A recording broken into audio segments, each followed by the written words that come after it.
평생 인격적 성숙을 강조해온 복음주의의 거목이 아들을 위한 거액의 개척 자금을 요구하며 논란의 중심에 섰는데 이를 바라보는 성도들의 시선은 착잡하기만 합니다. 여의도 순복음교회 이영훈 목사가 싱가포르 시티 하베스트 처치 대성회를 인도하며 순복음 기도 영성과 십자가 신앙을 전했습니다. 굿TV 특별기획 요르단 기행 7번째 편에선 초대교회의 흔적을 최초로 공개합니다. 크로스 디사이플스가 기독 청년들의 예배 회복을 바탕으로 정체성을 세우고 이를 AI 시대의 삶과 역량으로 잇기 위해 비전 토크 콘서트를 열었습니다. 전주 예수병원 선교국과 간호국, 국제의료협력단이 사흘간의 일정으로 제8회 간호대생 선교 캠프를 열었습니다.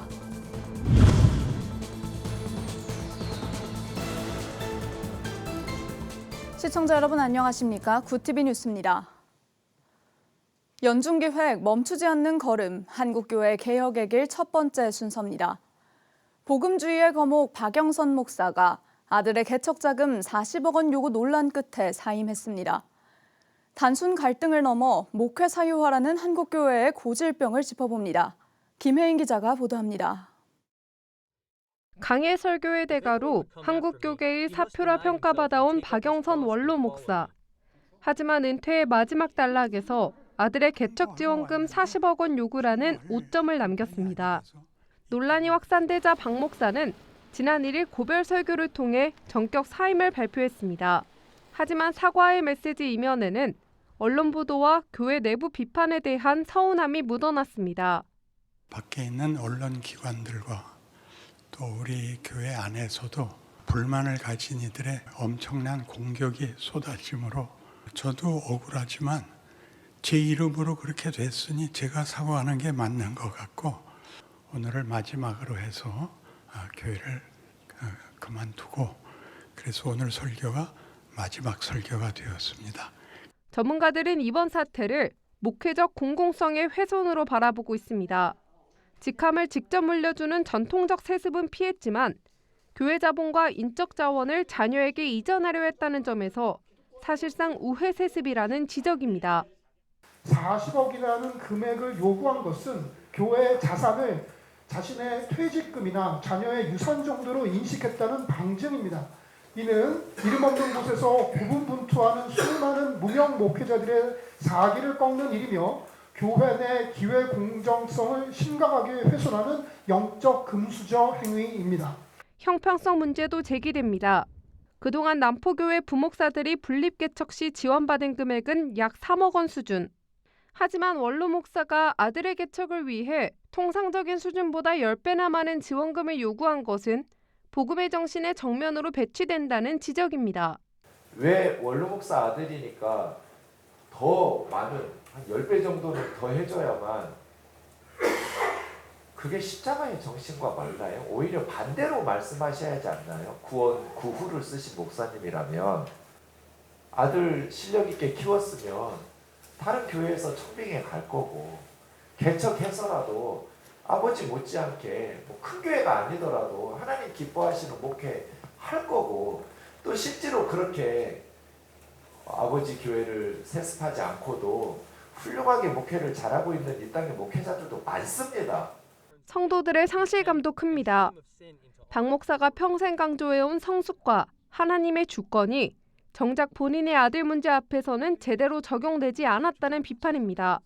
한국교회의 큰 산으로 불리던 박영선 목사의 퇴장은 성직을 가업으로 여기는 왜곡된 특권의식과 함께 교회 공동체 분열이라는 무거운 해결 과제를 남기게 됐습니다. 굿TV 뉴스 김혜인입니다. 여의도 순복음교회 이영훈 담임 목사가 싱가포르 시티 하베스트 처치 초청으로 지난 7일부터 양일간 대성회를 인도했습니다. 성회는 역동적인 찬양과 워십 댄스, 미술 퍼포먼스 등 다채로운 순서로 진행됐고 참석자들은 한국어 찬양을 함께 부르며 영적 연합을 나눴습니다. 이 목사는 십자가의 능력과 참된 제자의 삶을 주제로 기도를 통한 치유와 회복, 자기 부인의 신앙을 강조했습니다. 시티 하베스트 처치 콩희 목사는 한국의 가장 중요한 수출품은 K-드라마가 아니라 K-기도라며 순복음 기도 영성에 감사를 전했습니다. 여의도 순복음교회는 앞으로도 기도와 성령의 영성으로 세계 선교 사역을 이어갈 계획입니다. 구티비 특별기획 기독교의 성쇠를 담은 초대교회 최초 공개편에서는 요르단의 수도 암만과 초대교회의 흔적이 남아있는 리합을 소개합니다. 요르단의 역사와 문화는 물론 그 사이 뿌리내린 기독교의 흔적들을 엿볼 수 있는데요. 특히 로마의 박해를 피해 세워진 초대교회의 모습을 최초로 공개합니다. 전도헌 기자가 보도합니다. 고대와 현대가 공존하는 요르단의 수도 암만. 요르단의 절반 가까운 인구가 모여 사는 이곳은 곳곳에 활기가 넘칩니다. 전통시장 수크에선 국민간식 쿠나파를 맛볼 수 있고 가장 오래된 생활지역 와사트 알 발라드에선 전통 의상을 입어보는 등 요르단의 여러 문화를 접할 수 있습니다. 암만 중앙에 위치한 로마 극장은 수천 년의 시간을 담고 있습니다. 서기 2세기 고대 로마 도시 필라델피아의 심장이었던 이곳은 천연 음향 설계 덕에 여전히 시민들의 문화 공간으로 사용됩니다. كمان في نقاط معينه في المدرج الروماني مثلا اجي اذا رحت بنص المدرج الروماني الناس بتسمع كل اللي بيحكوه عشان زمان ما كان عندهم تطورات وميكروفونات. 도시 가장 높은 언덕 정상엔 권력의 중심지 시타델이 있습니다. 라빠 암몬이라고도 불린 이곳은 성경의 실제 무대로 다윗이 본인의 죄를 덮기 위해 우리아를 보내 전사하게 한 곳입니다. 성체 중심에선 기독교가 꽃피웠던 흔적을 발견할 수 있습니다. 비잔틴 시대 신앙의 자유를 얻은 기독교인들은 로마 신전의 건축자재를 가져와 교회를 세웠습니다. 또 8세기 초 이슬람 제국이 확장하던 시기 세워진 우마이야 궁전에서도 교회의 상징인 십자가 모양이 발견됩니다. 이 흔적들은 시대에 따라 많은 것들이 바뀌었지만 믿음만은 굳건히 살아있었음을 느끼게 합니다.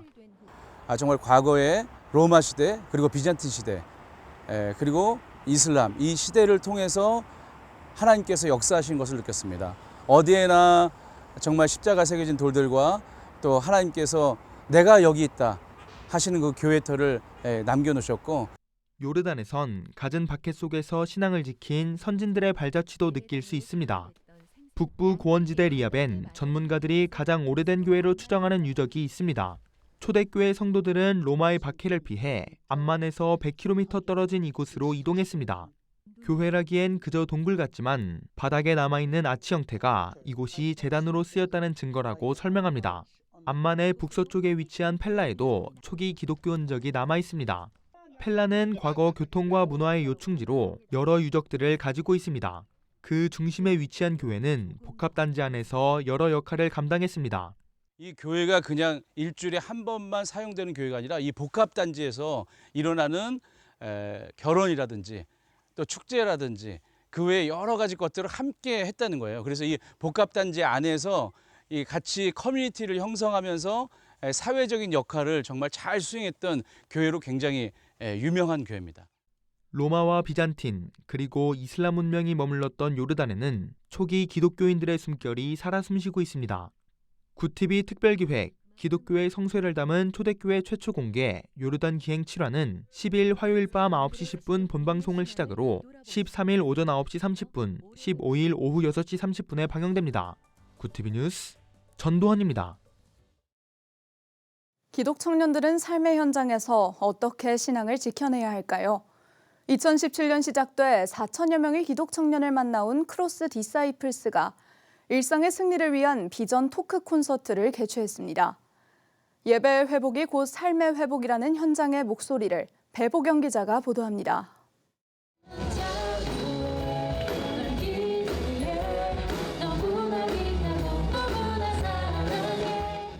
경쟁사회 속에서 존재 자체로 충분하다는 위로의 찬양이 청년들의 마음을 어루만집니다. 하나님 안에서 참된 자아를 발견하고 예배의 회복을 통해 일상의 승리를 꿈꾸는 기독 청년 300여 명이 한자리에 모였습니다. 한 번씩 이렇게 시대의 변화에 대해서도 이야기를 듣고 또 함께 찬양을 드리고 또 나눔을 할 수 있는 더 많은 사람들을 만나서 교류할 수 있는 시간들이 좀 필요하겠다. 예배로 바로 선 청년들은 삶의 현장을 공유하며 정체성을 찾아갔습니다. 비즈니스와 테크, 바이오 등 자신의 관심 분야에 맞춰 소그룹 모임을 진행하고 전문성은 물론 주중의 삶에서 그리스도인으로 살아가는 방향을 함께 모색했습니다. 강연에서는 인공지능 시대를 마주한 기독 청년들에게 필요한 태도와 실력에 대한 현실적 조언도 이어졌습니다. 21세기에 살아갈 때 가장 중요한 태도가 뭐냐면 그전에 갔던 나의 생각을 새로운 사실을 알려주면 바꿔버리는 거예요. 과학은 의심에 대한 잠정적인 답을 찾아가는 과정입니다. 의심을 해야지 되는 거죠. 예수님을 의심하지 말고 믿으라는 거지 이 세상의 이야기들을 의심하지 말고 믿으라는 게 아니라면. 인공지능을 다루는 역량이 곧 그리스도인의 경쟁력이 될 것이라는 분석도 제시됐습니다. AI와 인간의 경쟁이 아니고 결국은 AI를 쓰는 사람과 AI 쓰지 않는 사람의 경쟁이고 AI를 쓰는 사람 중에서도 AI를 잘 쓰는 사람과 그렇지 못한 사람과의 경쟁으로 다시 수렴한다. 어떤 방식이든 충격을 먹으셔야 됩니다. 그래야 생존의 길을 찾을 수 있습니다. 참가자들은 예배를 통한 영적 회복이 일상의 직무 역량과 비전으로 이어져야 한다는데 깊이 공감했습니다. 예배도 드릴 수 있고 다른 사람들의 이야기도 들을 수 있는 이 자리가 저에게는 배움이 되고 제가 또 느꼈던 것도 나눌 수 있는 그런 비전의 자리가 되는 것 같아서 우리에게 주신 이 도구들을 잘 활용해서 또 저에게 이미 이제 허락하신 이 영역에서 어떻게 그걸 연결해서 사용할 수 있을지를 고민하면서 주최 측은 앞으로도 온라인 습관 챌린지와 독서 모임을 이어가는 한편 기독 청년들의 건강한 일상 습관이 정착되도록 돕는 전용 애플리케이션 개발에 나설 계획입니다. 구TV 뉴스 배보경입니다. 구TV 호남 전북본부에서 보내온 소식입니다. 전주 예수병원 선교국과 간호국, 국제의료협력단이 사흘간의 일정으로 제8회 간호대생 선교 캠프를 열었습니다. 태어난 김에 간호선교라는 주제로 열린 이번 캠프에는 전국 60여 개 간호대학 재학생 180명이 참여해 기독 정체성과 선교적 사명을 되새겼습니다. 캠프를 총괄 기획한 최연경 디렉터는 전문가 강의와 조별 밀착 멘토링, 선교 스토리 나눔, 128년 예수병원의 신앙 유산을 체험하는 선교 로드 투어 등 다각적으로 프로그램을 구성했다고 설명했습니다. 또 학업과 실습에 지친 학생들이 병원을 단순한 직장이 아닌 하나님의 사랑을 실천하는 선교지로 인식하도록 돕는 데 중점을 뒀다고 덧붙였습니다. 이런 좀 캠프 혹은 또 선교대회 이런 시간들이 우리에게 처음 가졌던 그런 비전들을 계속해서 간직하고 키워갈 수 있는 좋은 계기가 되는 것 같습니다. 참가자들은 의료 현장에서 복음을 전하는 선교적 간호인으로 살아가겠다는 다짐을 나누며 일정을 마무리했습니다.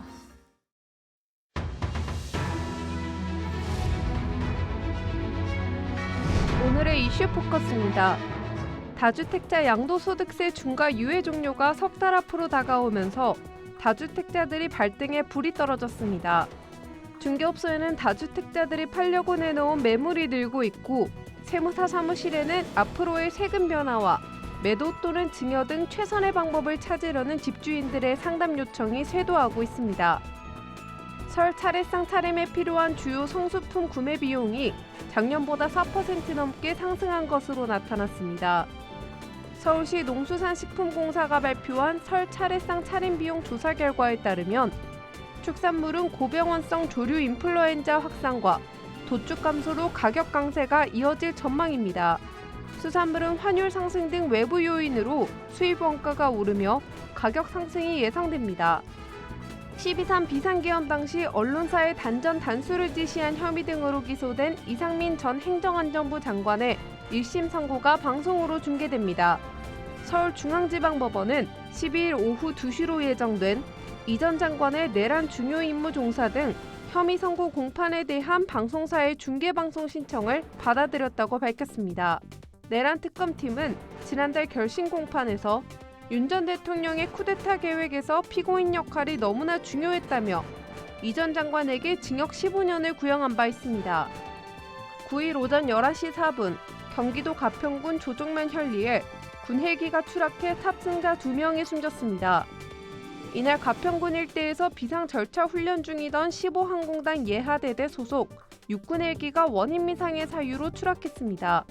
탑승했던 준이 2명은 사고 후 민간병원으로 긴급 후송됐으나 전원 사망했습니다. 육군은 본부 참모차장대리 주관으로 사고 대책본부를 구성해 사고 원인 등을 확인 중입니다. 밀라노 코르티나 단페초 동계올림픽 스노보드 남자 평행대회전에서 김상겸이 깜짝 은메달을 획득한 가운데 스키와 스노보드 쇼트트랙은 메달 레이스를 잇는다는 각오입니다. 스노보드 하프파이브 최가온과 프리스타일 스키 남자 모굴 정대윤이 메달 사냥에 나서고 쇼트트랙 대표팀 역시 포디움에 오르겠다는 각오입니다. 구티비 뉴스 김혜인입니다.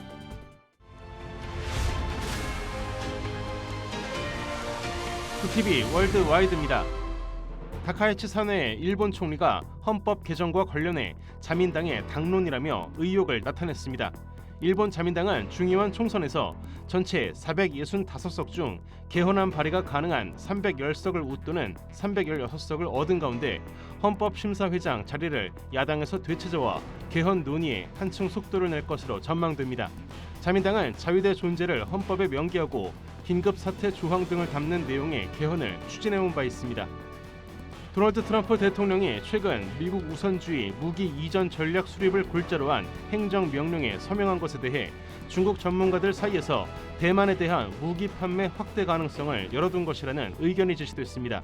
라이칭더 정부가 국방비를 국내 총생산의 5%까지 늘리겠다고 밝힌 점 등을 고려하면 트럼프 행정부가 대만에 대한 무기 판매를 확대할 가능성이 있다는 분석입니다. 이란이 보유한 탄도미사일이 미국과의 핵 협상에서 강력한 무기로 떠올랐다고 현지 언론이 보도했습니다. 이란은 미사일 전력을 내세워 핵 협상에서도 강경한 태도를 고수하는 한편 내부 단속을 이어가며 전열을 가다듬는 모습입니다. 월스트리트 저널에 따르면 이란은 중동 지역을 사정권에 둔 중거리 탄도미사일을 약 2,000기를 보유한 것으로 알려졌습니다. 인도에서 치명률 최고 75%의 인수 공통 감염병인 니파 바이러스 감염증 확진 사례가 보고된 데 이어 인접국 방글라데시에서 니파 바이러스 감염으로 인한 사망자가 발생했습니다. 영국 일간 가디언에 따르면 세계보건기구는 방글라데시 북부 나우가운 지역에서 40세에서 50세 사이의 한 여성이 지난달 21일 니파 바이러스 감염 증세를 보인 뒤 일주일 후 사망했다고 최근 밝혔습니다. 구티비 뉴스 김태웅입니다.